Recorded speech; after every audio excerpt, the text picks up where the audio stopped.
बिस्मिल्लाहिर्रहमानिर्रहीम। अस्सलाम वालेकुम। अलीना की माँ तलाक का मुतालबा कर रही है। रोज़ ही नए ड्रामे के साथ आ जाती हैं। कभी छोटी बेटी की रुखसती तो कभी सबसे छोटी का रिश्ता।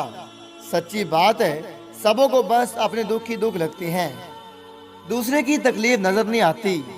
अब क्या हम अपनी जरूरतों का गला घूंट दें? मैं तो कहती हूँ बेटा, पूरी कर दे उसकी ख्वाहिश। तेरे लिए लड़कियों की कमी है क्या? चांद से दुल्हन लाऊंगी तेरी, तू देखना।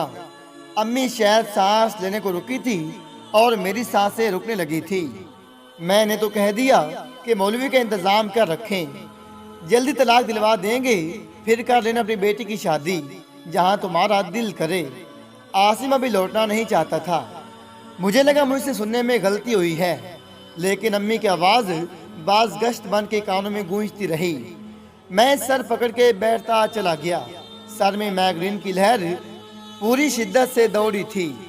अम्मी न जाने और क्या क्या कह रही थी, लेकिन मैं दुखते सर के साथ अपनी 8 साल रियाजत का समर देख रहा था। आवाज़ साथ देती तो मैं कहना चाहता था कि मैं लौटना चाहता हूँ अपनों के पास। मैं जीना चाहता हूँ एक भरपूर जिंदगी अपनों के साथ, सपनों के साथ, वो सपने जो जागती आंखों से देखे, जिन्हें ताबीर करते करते उम्र रवा रेत की मानी दांतों से फिसलती जा रही है। तन्हाई का अज़ाब मुझे अंदर अंदर मार रहा है और इन सुलगते लम्हात में बस एक ही ख्याल तो तस्कीन जान है। अलीना मेरी मन को हुआ, गहरी काली आंखों और मीठी बातों वाली, शायद अम्मा के लिए आम सी लेकिन मेरे लिए बहुत खास। सांवली सलोनी शाम जैसी मेरी माँ की पसंद। 2 साल पहले तो फोन पे हमारा निकाह हुआ था, ऊपर तले 4 बहनों में दूसरे नंबर पे। आम मिडिल क्लास घरानों की तरह उन्हें भी बेटियों को जल्दी रुखसत करने की ख्वाहिश थी, तो अम्मी के इसरार और कुछ बह रहने वाले कमावपू लड़के के लालच में फोन पे निकाह पे राजी हो गए। अम्मी ने उनसे 1 साल का वादा कर लिया और वो 1 साल गुज़श्ता 6 सालों की तन्हाई का मदावा साबित हुआ। अलीना के संग मुस्तकबिल के ख्वाब बनते वक़्त कितनी तेजी से गुजरा एहसास तक न हुआ। चौंका तो उस वक़्त जब अलीना ने वापसी आने पे इसरार शुरू किया, जबकि वो जानती थी कि मैं भी वापस आने की कंडीशन में नहीं था। आसिम, आप समझते क्यों नहीं? ज़रूरतें ज़िंदगी के साथ बढ़ती रहती हैं, कम नहीं होती। उन्हें पूरा करने में क्या आप अपनी ज़िंदगी गुजार देंगे? मुझे किस बात की सज़ा दे रहे हैं? मेरे इंतज़ार में पिछले 1 साल से 2 बहनें रुखसी के लिए बैठी हैं। वो ठीक कह रही थी। पिछले 8 सालों में जान तोड़ मेहनत के बावजूद ज़रूरतें आज भी जूं की तूं मेरे और घर वालों के दरमियान लंबी मुसाफतों की तरह हायल थी, जो शायद मैं कभी तय न कर सकूं, क्योंकि ख्वाहिशें मुंह जोर लहरों की तरह होती हैं, अपने साथ बहाई ले जाती हैं, फिर चाहे उसकी पादाश में हयात उजड़ जाए। लेकिन मैं क्या करता? ये जोग लेने का फैसला मेरा अपना था। अपनों के लिए रोग ही तो लेने जाते हैं। मैं घर का बड़ा बेटा था तो जिम्मेदारी भी बड़ी थी। जो ख्वाब आंखों में दिए की माने रोशन थे, उन्हें जिंदा करके आंगन में रोशन करना था। और इसी कोशिश में खुशियां देते देते मैं खुद घर की खुशियों से दूर हो गया।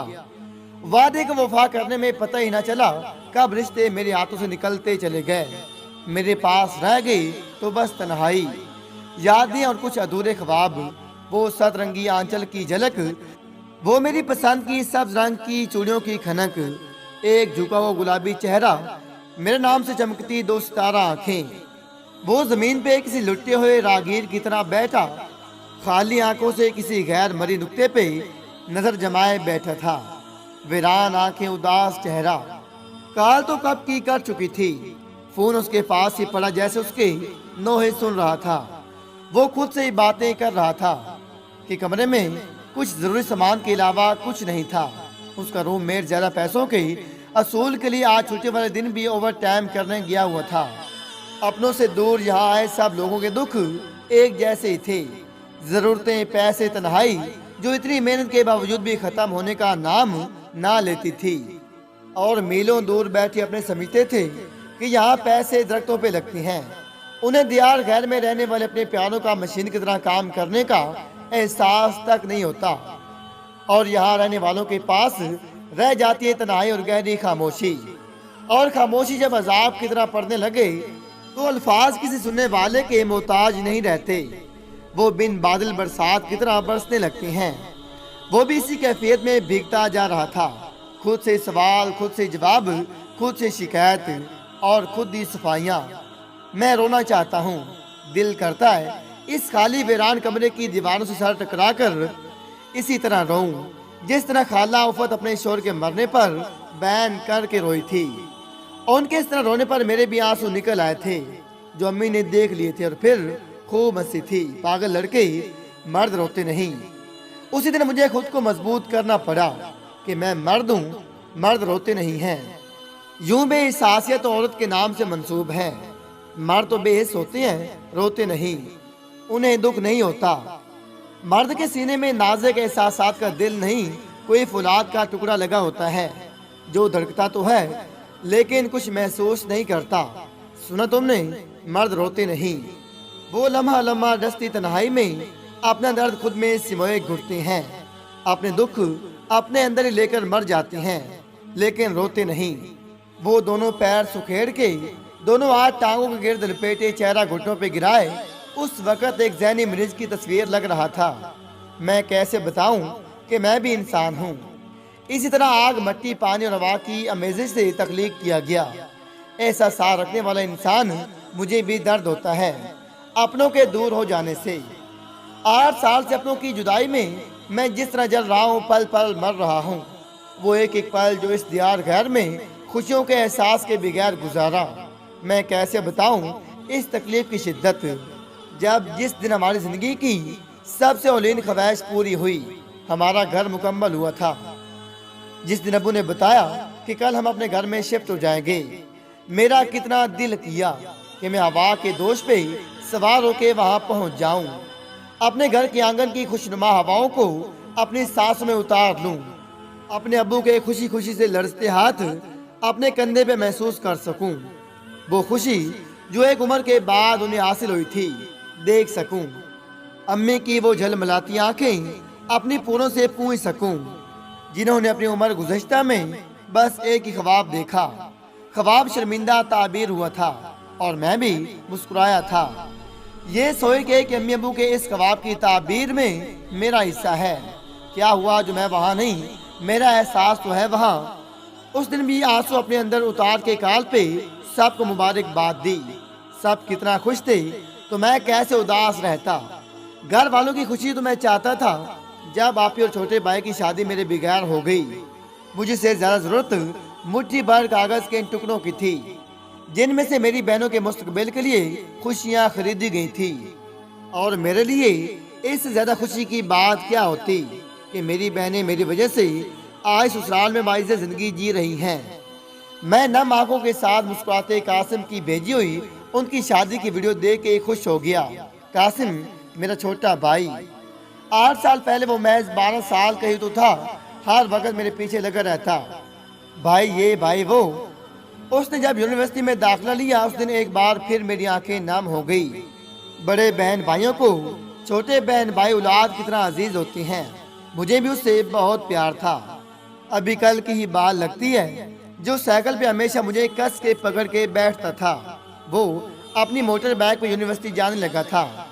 नई नई हल्की मूछ के साथ वो नया नौजवान मेरा भाई शायद मेरे कद से भी ऊंचा हो गया था। मुझे इतना प्यार आया उसकी तस्वीर देख के, दिल कर रहा था कि बेंच के सीने से लगा लूं। उस दिन आंसू बेइख्तियार निकल आए थे। उस दिन मैं कॉल पे बात भी नहीं कर पाया। अपना भरम भी तो रखना था, पता ही ना चला कैसे। घर वालों से मेरा रिश्ता जरूरतों तक महदूद हो गया।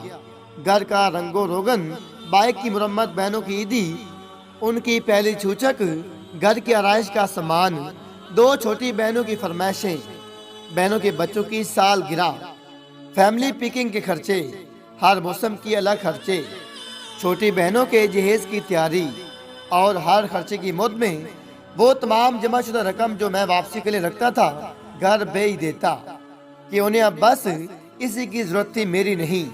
लेकिन मैं अपने दिल का क्या करता, जो 8 सालों से अपने घर वालों से दूरी के मजीद अजाब सहने से इनकारी था।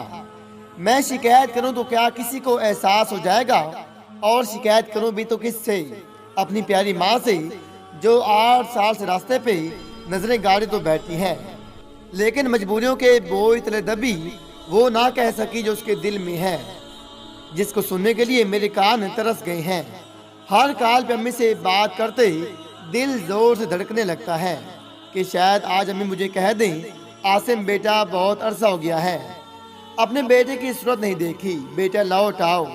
और अगर अम्मी ऐसा कह दें तो मैं कल ही काम से महीने भर की छुट्टी लेकर उनके पास पहुंच जाऊं कि 8 साल में भी तो उनकी जुदाई झेल रहा हूं। उनकी आगोश में सर रख के उन्हें बताऊं कि अम्मी मेरे अंदर आज भी वो छोटा बच्चा बिलखता है जिसे मजबूरियों की तेज आंधियों ने उसके अपनों से जुदा कर दिया था। जैसे मेले में रोता सिसकता बच्चा लोगों की भीड़ से परेशान हर चेहरे में अपनी माँ का चेहरा तलाश करता है, हर आंचल में माँ की महक महसूस करता है, मैं उन्हें बता सकूं कि यहाँ दियारे घर में त्यौहार कैसे गुजरते हैं। यहाँ ना ईद है न आपके हाथ के बने शेर खरमे का मजा है, ना शब रात को अब्बू के साथ मस्जिद के ठंडे फर्श पे इबादत का, ना अपनों से मोहब्बत न रिश्तों का एहसास। रिश्तों में एहसास भी तो अब मर गया है, और जो एहसास मुंह से बोल कर करवाया जाए उसे बेहतर खामोशी है। अच्छा है अपनी जात में कैद होकर तन्हा जी लेना, अब एहसास दिलाकर अल्फाज को बेवकूफ़ क्या करना। मैंने भी चुप साथ ली थी, उन्हें जो चाहिए था वो एक बार कहने पर बगैर कोई एतराज़ किए दे रहा था कि सब रिश्तों में एक रिश्ता तो मेरा था जिसको मेरा इंतज़ार था, कोई तो था जो मेरी राह तकता है, जिसके लिए मेरा वजूद अहमियत रखता है।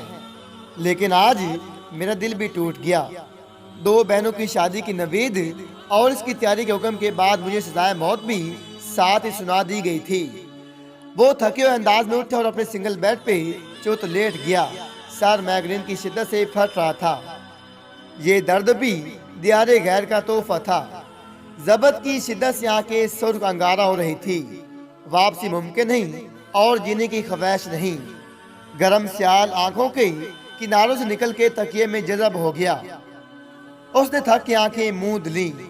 1 हफ्ते बाद उसकी वापसी हो गई। वापस तो आना ही था, लेकिन ऐसे 8 साल बाद माँ ने बेटे का जर्द चेहरा देखा। मौलवी की जरूरत भी पड़ी, लेकिन नमाज जनाजा के लिए। लोगों ने एक जवान बेवा भी देखी थी जिसने पहली बार शोहर को कफन में देखा था।